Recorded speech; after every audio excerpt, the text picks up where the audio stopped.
வணக்கம். நித்யசுபம் சார்பில் உங்கள் நிஷா. இங்கு குறிப்பிடும் கணிப்புகள் அனைத்தும் பொதுவான ராசி மற்றும் லக்கணத்தை வைத்தே கணக்கிட்டுள்ளோம். உங்களது தனிப்பட்ட கணிப்பை எங்களது வலைத்தளத்தில் பெற்றுக்கொள்ளலாம். மேலும் எங்கள் வலைத்தளத்தில் ஜாத புத்தகம் பரிகாரங்களுடன் திருமண பொருத்தம், பெயர் பொருத்தம், ஜாதக கல் பொருத்தம் மற்றும் ஆஸ்ட்ரோ பொருட்கள் விற்பனைக்கு என பல வசதிகள் உள்ளது. வாங்கல் தலைப்பிற்கு செல்வோம். ஜனவரி 2024 மாதத்தின் மேஷம் ராசி பலன். மேஷ ராசிக்காரர்களுக்கு இந்த மாதம் பல விஷயங்களில் சிறப்பாக இருக்கும். ஆனால் சில இடங்களில் பிரச்சனைகளை சந்திக்க வேண்டி வரும். மாதம் முழுவதும் ராகு உங்கள் 12வது வீட்டில் இருப்பார் மற்றும் உங்கள் நிலையான செலவுகளை கட்டுக்குள் வைத்திருப்பார். இது உங்கள் நிதி நிலையிலும் சுமையை ஏற்படுத்தும். மாதத் தொடக்கத்தில் சுக்கிரன், புதன் போன்ற கிரகங்கள் உங்கள் 8ஆம் வீட்டில் இருப்பதால் உங்கள் செலவுகள் அதிகமாக இருக்கலாம். இந்த மாதம் தொழில் ரீதியாக சிறப்பாக இருக்கும். 11ஆம் வீட்டில் சனி அமர்ந்திருப்பதால் உங்களுக்கு பொருளாதார ரீதியாக நல்ல லாபம் கிடைக்கும். இது தவிர இந்த மாதம் உடல்நிலையில் சரிவு ஏற்படலாம். வெளியூர் செல்லும் வாய்ப்பு உருவாகலாம். தொழில் ரீதியாக இந்த மாதம் மேஷ ராசிக்காரர்களுக்கு சாதகமாக இருக்கும். குரு பகவான் உங்கள் ராசியில் இருப்பதால் உங்கள் முடிவெடுக்கும் திறன் மேம்படும். இது உங்கள் பணியிடத்தில் உங்களுக்கு நன்மை பயக்கும். தொழிலதிபர்களுக்கு இந்த மாதம் தொடக்கத்தில் சற்று பலவீனமாக இருக்கும். ஏனென்றால் 7ஆம் வீட்டுக்கு அதிபதியான சுக்கிரன் புதனுடன் சேர்ந்து 8ஆம் வீட்டில் இருப்பதால் இந்த காலகட்டத்தில் நீங்கள் கொஞ்சம் மூலதனத்தை முதலீடு செய்ய வேண்டியிருக்கும்.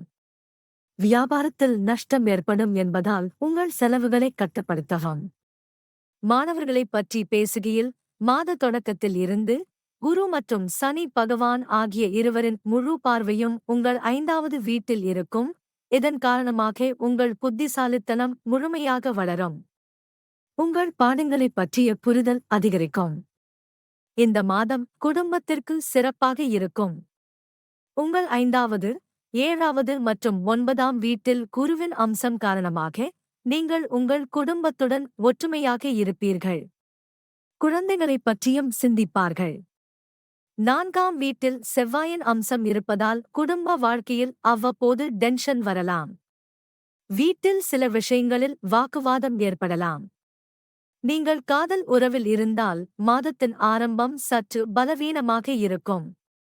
5ஆம் வீட்டிற்கு அதிபதியான சூரியன் 5ஆம் வீட்டில் அதாவது 9ஆம் வீட்டில் செவ்வாயுடன் சேர்ந்து அமைந்தாலும் தங்களுக்குள் விரோதம் அதிகரித்து ஒருவரையொருவர் புரிந்து கொள்வது சற்று கடினமாகவே இருக்கும். திருமணமானவர்களுக்கு மாதத்தின் ஆரம்பம் சிறப்பாக இருக்கும். 7வது வீட்டில் குரு பகவான் அம்சம் இருப்பதால் எல்லா தடைகளும் விலகியிருக்கும். உங்கள் உறவை சமாளிக்க கடினமாக முயற்சி செய்வீர்கள். உங்களின் பொருளாதார நிலையை பார்த்தால் மாதம் முழுவதும் ராகு பகவான் உங்கள் 12ஆம் வீட்டில் இருப்பதால் செலவுகள் ஏற்படும். தேவையில்லாத பணிகளுக்கு செலவு செய்வதால் பண பிரச்சனையும் ஏற்படலாம். உடல் ரீதியாக ஒவ்வொரு வேலையையும் செய்ய விரும்புவர். ஆனால் இந்த மாதம் ஆரோக்கியத்தின் பார்வையில் சற்று பலவீனமாக இருக்கலாம். ஏனெனில் மாதம் முழுவதும் கேது பகவான் 6ஆம் வீட்டில் இருப்பார் மற்றும் ராகு பகவான் 12ஆம் வீட்டில் இருப்பார். இதன் காரணமாக உங்கள் உடல்நிலையில் ஏற்ற இறக்கங்களைக் காணலாம். பரிகாரம்: செவ்வாய்க்கிழமையன்று உங்கள் வலது கையின் மோதிர விரலில் நல்ல தரமான முக்கோண சிவப்பு பவழ வெள்ளி மோதிரத்தை அணிவது நன்மை தரும். நன்றி. வாழ்க வளமுடன்.